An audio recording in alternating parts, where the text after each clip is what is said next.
Welcome to It's All About the Questions, where learning to ask the right questions can help you achieve lifelong success. Now, here to help you ask all the right questions is award-winning author, international speaker, and business strategist, Laura Stewart. Good morning, afternoon, and evening, everyone, and welcome to this week's episode of It's All About the Questions. I am always so happy to be here with all of you listeners listening live on iHeartRadio and WAXE, and those listening on the podcast. As you've known for last year and a half, this has been my joy. This is something I love doing, and we have listeners in over 60 countries around the world as of today, and I got some amazing news last night. Spotify loves the show and asked to have it in their new podcast portion of Spotify. So we're going live on Spotify, another way yet that you can listen to the show between live on the air on iHeartRadio, the WAXE app. You can listen on Libsyn, the website, It's All About the Questions, iTunes, Stitcher, Spotify, Google Play. There's so many different ways you can listen to the show. Let me know what your favorite way is, but we are now going live on Spotify. It's very exciting. And today I have a guest that I met through one of our sponsors, SazMax. My other hat is I help them out. I'm on their strategic advisory board, and I do some online stuff for them.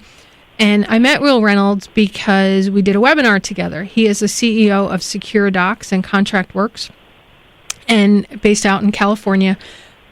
When I did an interview with him for SazMax, I was just blown away by Will's knowledge of lean startups, from his conversations on developing teams, from looking at sales teams differently than other people look at sales teams. So I just had to have him on the show. Plus, he's British, and I love his accent, and he makes me smile because he's just one of those really great human beings that you're so glad crossed your paths in the world today. So, Will, welcome to the show. Thank you very much, Laura. I appreciate it, and thank you for the introduction. Very kind. It's really great to have you on, and when you and I have spoken in the past on different things, what fascinated me about you is you ask questions differently than a lot of other people do, both in your personal life and in your business life as the CEO of SecureDocs, and you were with AppFolio before that. I mean, this is not, you worked with GoToMeeting, GoToMyPC, you moved to California from London in 2005, and you have a unique perspective. What is it in your life that you think brought you to look at things the way that you do? Very good question. I think probably the main thing would be, working in companies where, I've always enjoyed the companies I've worked at, so there's no downside to that. But I've just, I think, witnessed some issues that have occurred with sales teams and hiring in sales teams in particular that I've seen repeated over and over again. And I don't know that they're issues that need repeating. And I think companies make it sometimes very difficult for themselves when it comes to hiring salespeople and building sales teams. They make it a little bit harder than it necessarily needs to be. And so I just looked at that with a little bit of a critical view, and it really just comes from, gut feeling as much as anything. Sometimes things just don't feel quite right, and you just wonder if there's a better or easier way of doing things. So, we can get more into the details there if you're interested, but that would be the overall thing. I just sometimes feel companies make the whole process of selling, which is often the hardest part of building a company. You can build a product, then you've got to get it sold. The sales side is often the hardest piece to crack, but sometimes companies make it very difficult for themselves. So I just looked at that and wondered if there's easier ways of doing things. In what way do you believe that companies make it more difficult for themselves? Well, I think one thing that they often do is they work from a playbook that has maybe been proven in other companies, but doesn't necessarily fit when you move into a new company or a new product or a new service. And I think there's an assumption that there's a type of person or a type of sales organization that every company needs to have. And I just found that I don't know that that's necessarily true. And I think sometimes, a new company starts up and maybe there's someone with a certain set of experience that's involved, or someone who's brought in with a certain set of experience that's involved, and they're brought in and they've done it before at another company and they use exactly the same strategy without any consideration of whether any changes are required based on the type of product that the new company has developed. So I would just suggest that sometimes looking at what you're trying to do as a company isn't necessarily solved by the traditional, hire a VP of sales and hire as many salespeople as fast as you can and give them all a quota immediately and, keep your fingers crossed that it's going to work exactly like it did in the last company you worked at. I think there's sometimes easier ways of doing things and people don't necessarily take a critical enough view of, any differences or quirks or unique aspects of the company they're trying to build. Yeah, it's an interesting perspective you just outlined because so many gurus and experts out there say, use our framework, use what we're doing, here's the playbook, as you put it. If you implement this, it will work. And it's been proven to work in lots of organizations. Mm-hmm. At what point do you say, okay, I'm perhaps starting with this framework because I don't know the first thing. I have a number of entrepreneurs that are starting companies or ones that have established companies, but now they're growing in size. What do you say to them when they're evaluating? You said gut feeling and things like this, but when they're taking a framework from something that they've purchased or some guru or something they've seen successfully work somewhere else, what do you say to them to help them evaluate how they need to shift it? Sure. A number of things. So firstly, I would say, don't assume that it's going to work again, right? So at least look at what you're doing with a critical eye. Speak to customers. Or prospective customers. Go out to them and ask them, how do you buy? What does the sales process look like for you? I can give you an example. We have 2 products on the market, and they're very, very similar products. There's some feature differences between them, but they're positioned differently to appeal to different buyers. And the sales process is completely different. So we have one product, SecureDocs, a data room, which is bought by people in finance who are doing deals, like M&A deals, mergers and acquisitions and fundraising, and they use our product to share documents during that process. And they tend to buy very quickly. They do a quick trial of the product, and the decision is fairly rapid. They purchase on a credit card, and there's not a lot of people involved in the decision-making process, so very quick and easy. Our other product, ContractWorks, which is a development on the document sharing platform, specifically designed more for legal departments who have contracts to manage. That is bought by legal departments who take a lot longer to make decisions, a couple of months versus a couple of weeks. They get a lot of people involved in the process, and they will want to pay for the product probably with a check. So the whole process from start to finish is completely different, even though we're selling a product that's very, very, very similar. So selling into different markets and different spaces. So we have to take a different approach. So we've specialized our sales team to handle those two different approaches. So we found it ourselves just within the 2 products that we sell that you can have this very different kind of customer perspective on what they expect to be doing during a sales cycle. So those would be a couple of things that you could look at, and always speaking to the customer and asking them what they expect is a great way to go. There's no one better to ask, really, when it comes to how are people going to buy things. Yet so often business owners are afraid to ask their customers. It's almost like they're afraid the answer they may get. Yes, no, it's true, and the approach for pretty much everything you do should be driven by customers. One of the kind of the tenets of the kind of the lean startup model is this idea of validating the market or market validation of a product or a service. So this idea that you can go out and understand what the market wants and how the market's going to buy something before you even build it. And traditionally, most products get built and then people go out and find a market for it. But a lot of software, in particular these days, is built based on the market, the validation of the market before a single line of code is written. Or maybe you build some kind of prototype or working model, and you take it out to the market and you say to people, would you buy this? And ideally, you get them to maybe even sign an order or place some kind of commitment for the product before it's built as well. That's hard to do, but it's possible. So this is how a lot of software companies in particular are approaching the market, and there's no reason why other types of companies can't do it either.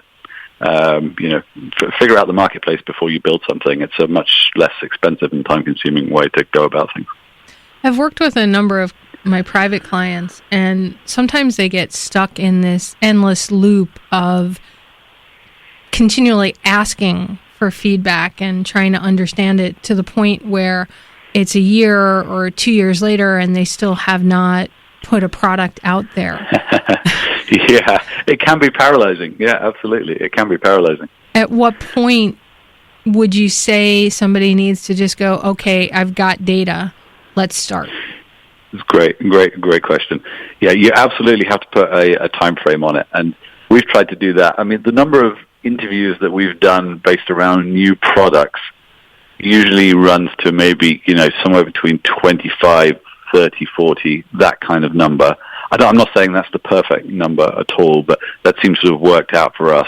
So if we've spoken to, 25 companies, we're starting to get a pretty good feel for, what they might want and how they might buy it. And you're starting to see patterns and trends.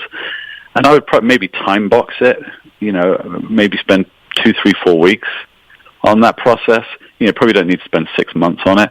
It depends on the scale of the product and the complexity of the product and the amount of, money and time that you have, I guess, to a certain extent. But if you're really at the kind of startup stage, I think you can probably time box that process.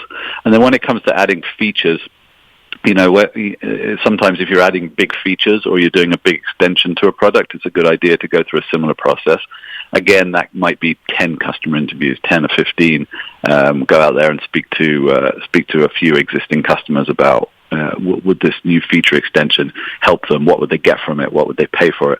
And that kind of thing.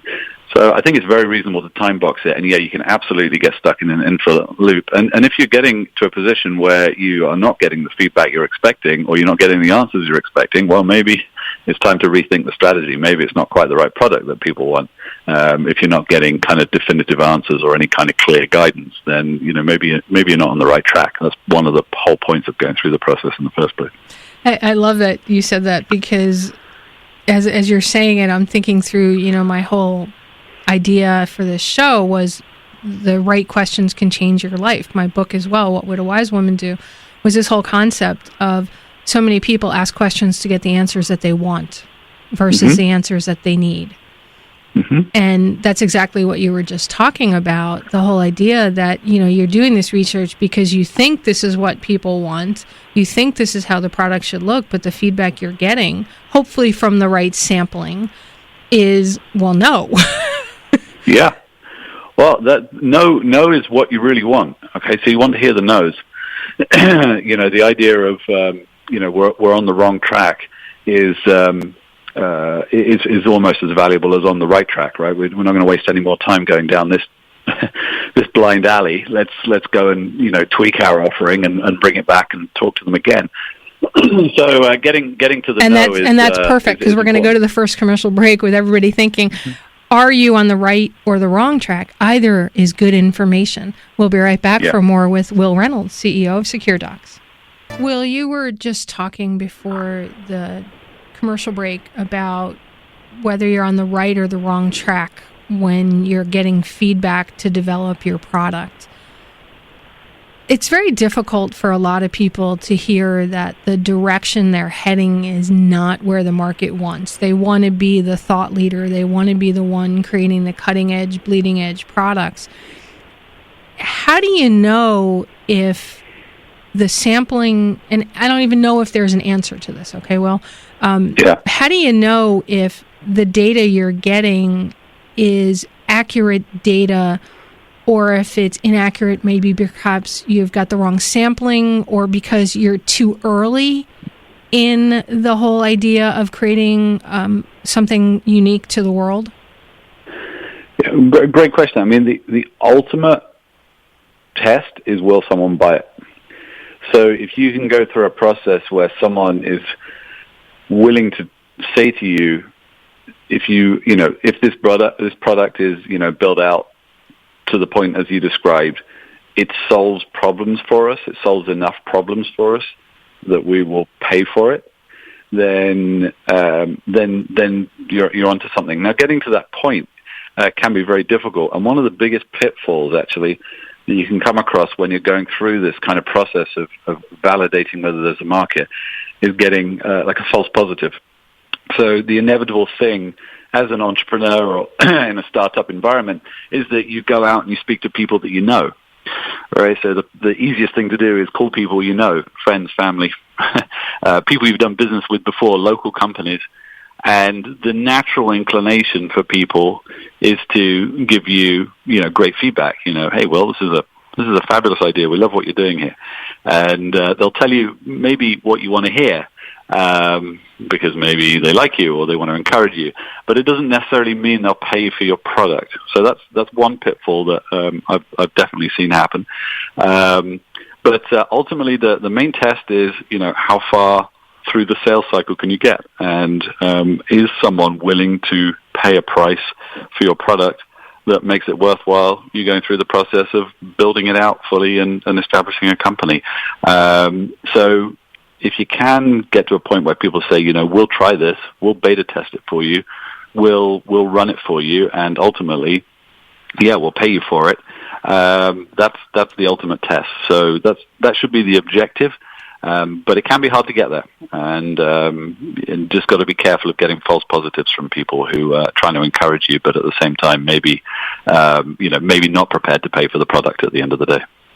So it's a matter of asking the right people the right questions. The right people the right questions. Well, the hardest people to find to go through this kind of process are people you don't know, right? So, finding people you do know or you have some kind of link with is usually relatively easy.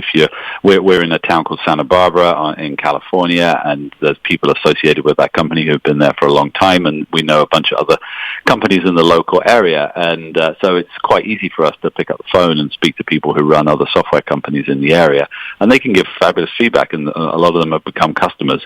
But at the same time, when they're friends and maybe related to some people, then you just got to be careful that they're giving you critical feedback, and they would, even though they say they like their product, is it actually solving problems that they'd be prepared to pay to solve?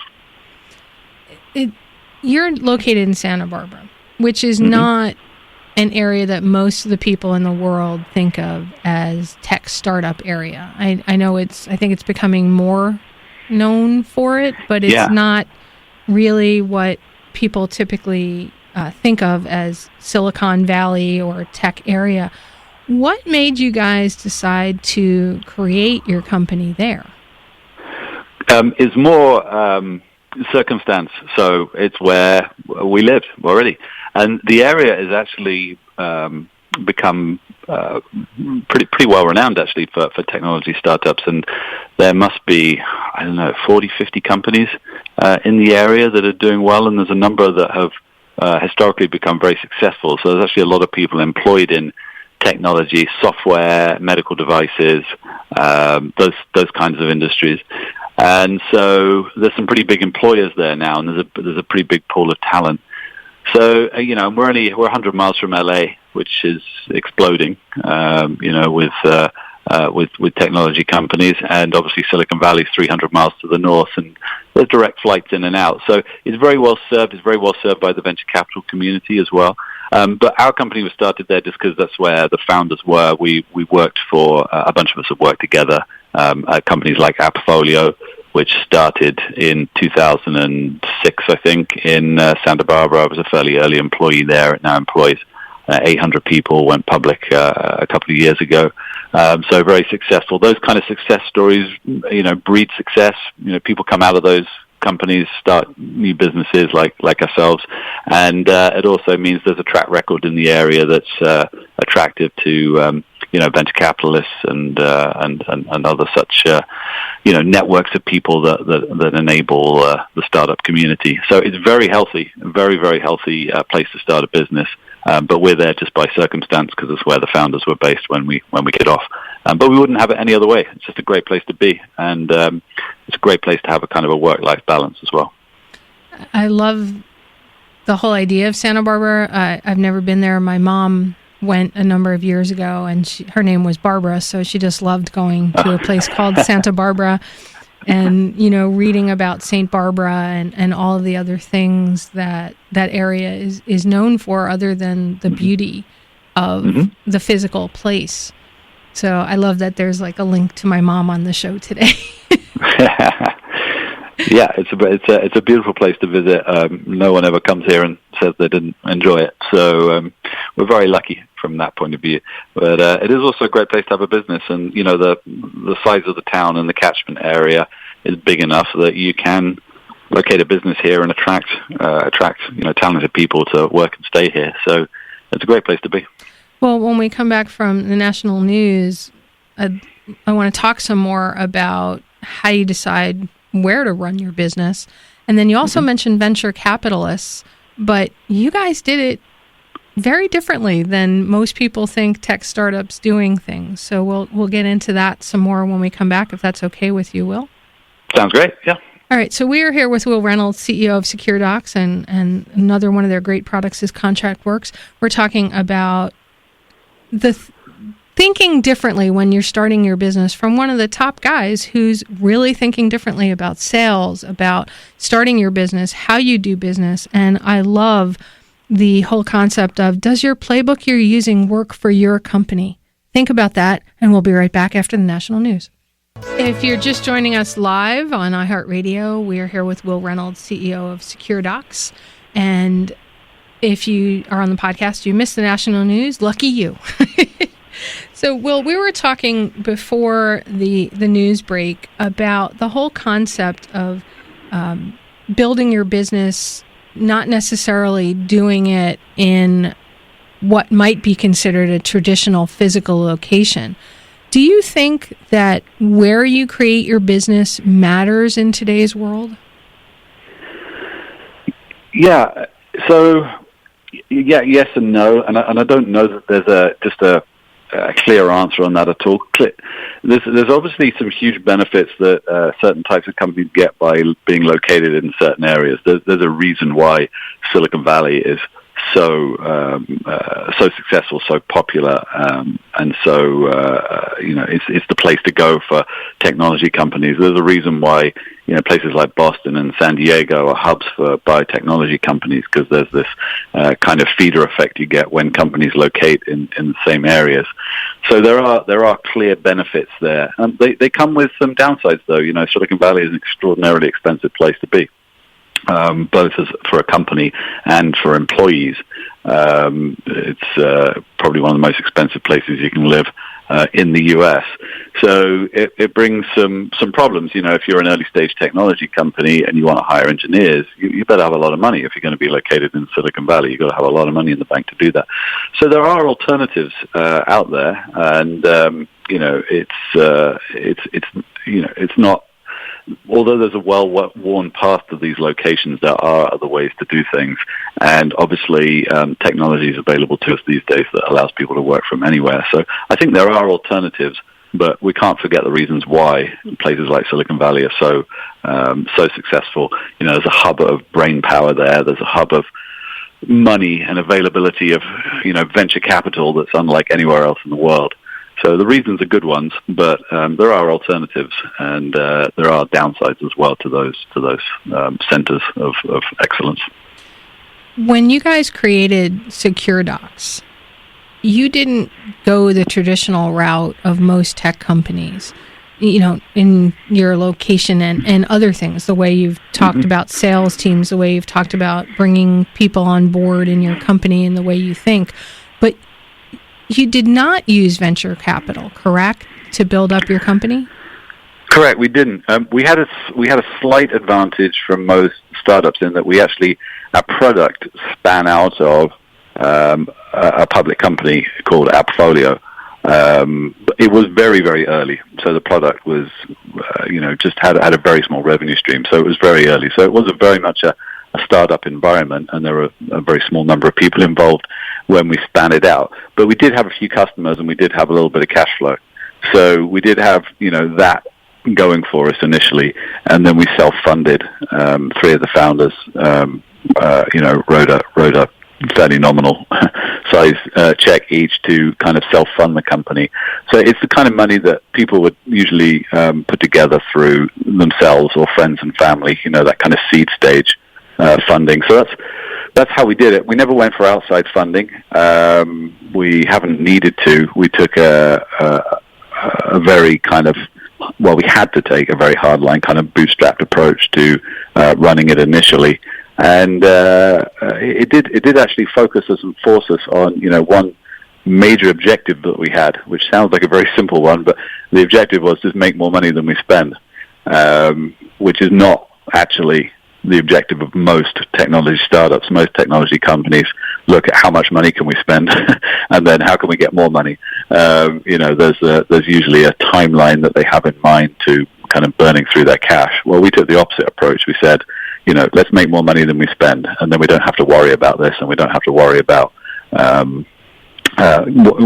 going out for funding and speaking to third parties, like venture capitalists or banks, to acquire money. We can just try and do it ourselves. So it did cause us to focus on, solving the sales problem. How do we acquire customers with the right amount of, in the right time frame and for the right kind of expenditure? What's the cost of acquiring a customer? How can we do this efficiently? It really focused us on that problem versus, we've got $10 million in the bank from a venture capitalist, and now we're going to, hire a whole ton of people and kind of try and force the issue. We had to really figure it out from a kind of a grassroots level initially. I have like 3 or 4 different questions wobbling around in my mind right now based on that. So I'm just trying to pick one to start with along that conversation. We hear all the time of startup companies, especially in the tech world, that just literally burn through all the cash and then they go belly up and they just fail. Mm-hmm. Whereas you guys, you started asking some radically different questions. Why do you think it is? And I know this is very hypothetical and I'm not exactly sure that you can answer it, but what is it about those other companies that they're not thinking that way? Is it just because there's so much money, or because their products aren't really viable yet? Or is it something else? Well, good. So those are both good points. If you haven't proven that you can sell your product, if you don't have a kind of a repeatable sales model, then it's going to be hard for you. So you're going to need money, because if it's not repeatable and it's very expensive to go and acquire a customer, then you're going to need money in the bank, because essentially you're going to be losing money every time you acquire a customer. So yeah, I mean, it can be very difficult for companies to focus down on what it means to become profitable. It's quite often the playbook is, put a large amount of money in the bank from a venture capital firm and then go out and build your company as quickly as you can with a view to, grabbing market share, for example, which is fine, as long as, you've got a deep reservoir of money to go back to if you're burning through more than you're spending. So, I don't know that, it has to always be done that way, but that is the kind of the traditional way that's been proven through many, many successful technology companies. The downside is there tends to be a lot of attrition as well, right? So if venture capital companies invest in 10 businesses, they don't expect them all to succeed. They'll expect to have a couple of big wins. They'll have a couple maybe that are moderate wins, and they'll expect failure. The entrepreneur just has to figure out, are they okay with those odds? I sit here and wonder, as I'm listening to you, saying to myself, well, what if those ones that failed were asking different questions like what you guys did because you bootstrapped, would they have been able to be more successful if they treated it not as an unlimited free money supply? Mm-hmm. It's a fascinating kind of question that you could just delve into the whole what ifs forever. Oh, yeah. And I bet there's a lot of entrepreneurs out there who have been through the process and wondered, had they done it differently, would they perhaps have been successful? A lot of entrepreneurs who've been, through businesses that have maybe failed down that road. And one of the reasons is, potentially, it's just one of time. When you have investors, they expect a return within a certain time frame. And the reality is that building companies can take a lot of time, and there can be a lot of impatience for the right kind of return.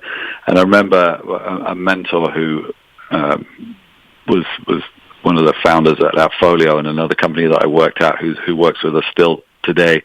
One of his pieces of advice very early on for us was be patient for growth, but impatient for profits.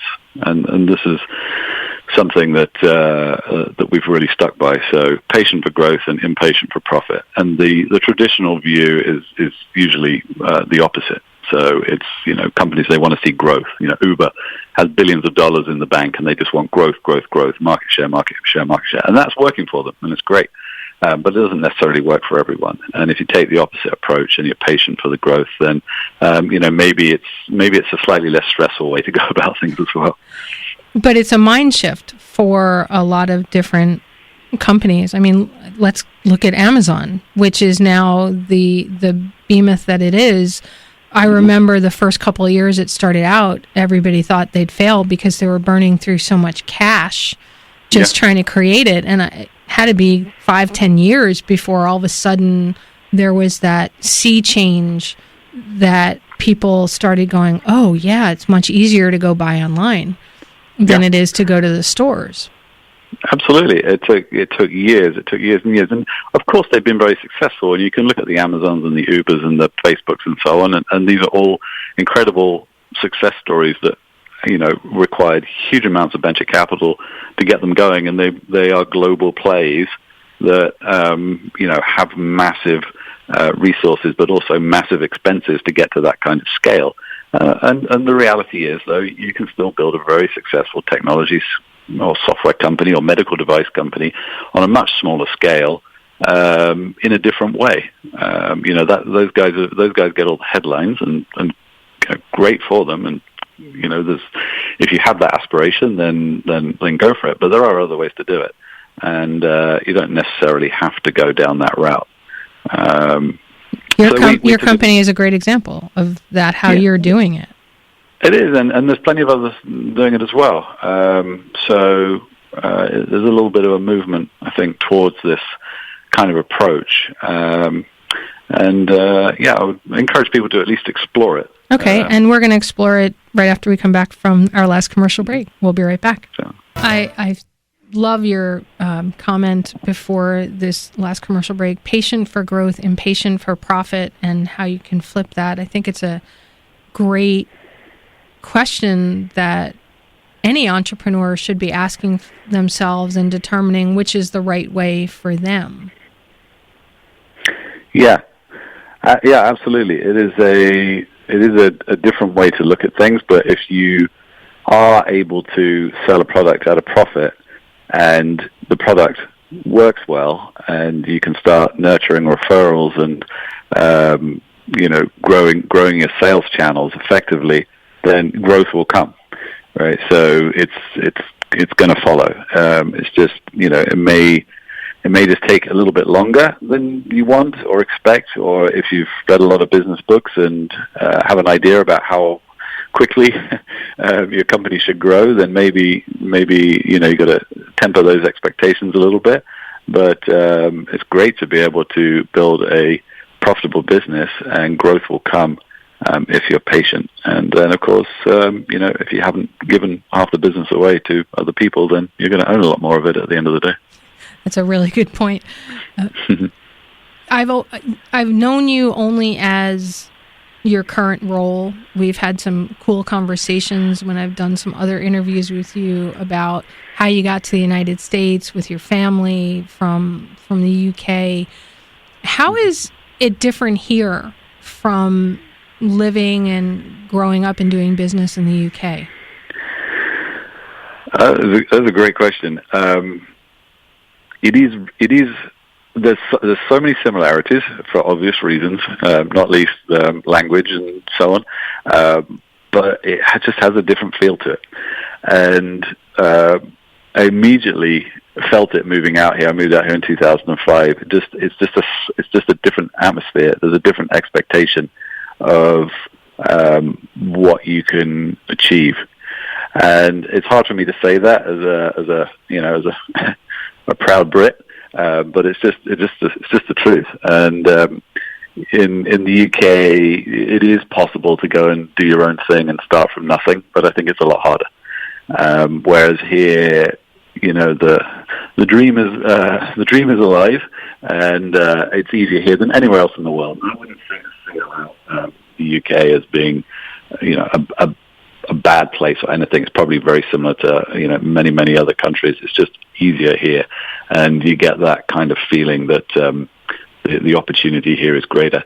And when it comes to starting a company, you just have this immediate advantage that anyone else has in any other country, that you have this massive marketplace in the US that you can sell into. Just massive, successful, curious and okay also with taking some risk kind of marketplace. The economy here is just vast versus, the UK, which is probably about the same size economy as California on its own. So immediately companies in the US have this essential advantage over any other country in the world, in that they have this huge pool of people that they can reach out to build a company and to sell products. So I love it. It's a great place to be. Was there anything more difficult than another to sort of shift your thinking around or adjust to living here than there? Not really. No, this is a pretty easy place to live. California certainly is. I would think football would be a big difference. Yeah, football's a different idea where I come from. But it did get me. I do enjoy my sports, so it did take me a little bit of time to get used to some of the US sports here. But I enjoy them now, and the World Series games were fantastic the other day. So. Well, I mean, come on, you're California. I'm a Yankee fan, so that was kind of hard. I was really happy that Houston won just to boost that city's, spirits and stuff like that, and economy. I agree. Which they really. I agree. Yeah, it was a good feeling. Yeah. If you could have done anything other than what you're doing today, what would you be doing? Well, before I moved here, I was working in headhunting and recruitment. So had I not moved here, I'd probably still be involved in that industry, actually. And it's really, it's a very interesting industry. It's probably why, I enjoy hiring people, and I have a good feel for, who I want to work with, and, what makes a good employee. So that has given me an advantage working in that space. But had I not moved out to the US, I'd probably still be working in that space. And going back further than that, the only other thing I can kind of point to is a survey I did. I remember at school when maybe I was 12 or 13 with the careers department, where you fill out a survey where they try and give you some guidance. We do that here too. You do that here. Well, they came out with me for a landscape gardener. So I always like to think that if I hadn't, ended up in an office or selling software, that maybe I'll be doing something outside, something a little creative. But that's my best guess, based on something that I was told when I was 12 or 13. You should gardening? I do, actually. Yeah, I do quite enjoy it. It's quite therapeutic. Don't seem to get enough time to do it, but it is nice to be outside and yeah. So I do. So it's not a bad idea. Maybe one day. Maybe you can try to weave the different things, the headhunting, the landscape, and what you do now, and create some new app or something that can help people. It's interesting how Silicon Valley is actually taking very traditional industries and kind of putting the software playbook on them. And I don't know if you've seen what's happened in the mattress space, bedding. Yes. And now all these, there's several of them that have popped up that sell online, and one or two of them are actually in Silicon Valley, and they sell with a very subscription software type sales model. It's and a lot of these traditional products are being sold that way. I don't know if it's possible to do landscape gardening that way, but it is interesting to see how traditional products are now being sold with a subscription software type business model with incredible results. There's got to be a way to do the landscape gardening, because I'm not really good with that stuff. My mom had the most amazing green thumb, and I've often said, wouldn't it be really cool if you could send like a photo of your property and the direction of the sun and stuff, and the app would say, okay, for your area of the country, here are the plants that you should plant. Here's an idea of how to lay it out, and we can ship you all of those plants. That's brilliant. And there's a contractor right in your area that can plant them for you. There's your next business, Laura. Yeah, right. All right. Some last thought you'd like to share with my listeners about anything? Yeah, I think what we talked about earlier. Just if you're thinking of starting a company, or you're in the process, or you've been doing it for a little while and it's tough, just take a very critical look at what you're doing and how you're doing it, and don't be afraid to maybe step outside the standard model. Speak to customers and understand what the buying cycle looks like, how people want to buy, why they'll buy, what they're prepared to pay to solve certain problems.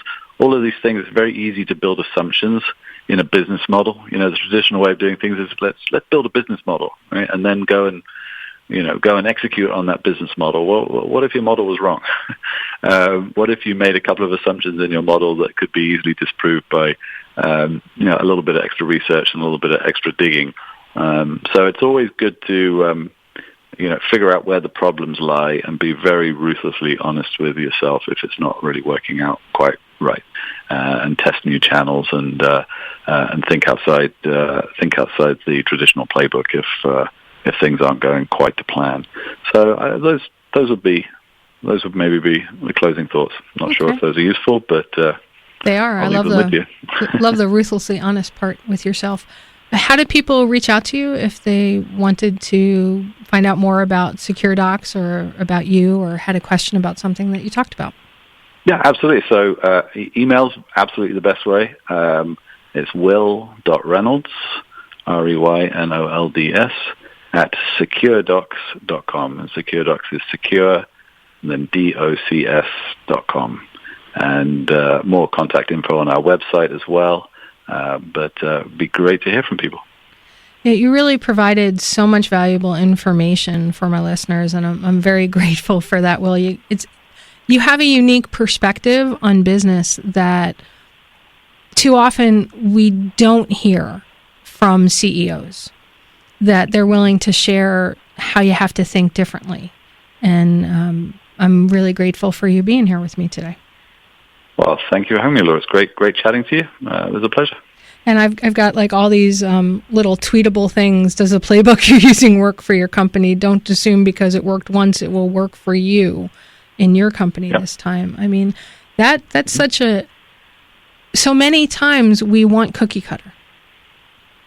And I think if my listeners took nothing else from the show today but the fact that you have to think for yourself. You can start with the cookie cutter, but you need to think differently and evaluate if it's not working. That's an amazing takeaway. Absolutely. Not everything is plug and play. Very, very rarely is in business. So be skeptical of anyone who suggests it would be. I love that. Not everything is plug and play coming from a guy who's in tech. All right, everybody, remember the right questions can change your life. What are you asking today? Hug someone you love. We'll see you next week. You've been listening to It's All About the Questions, starring Laura Stewart. Connect with Laura at it'sallaboutthequestions.com and download a free workbook that will help you ask better questions starting today.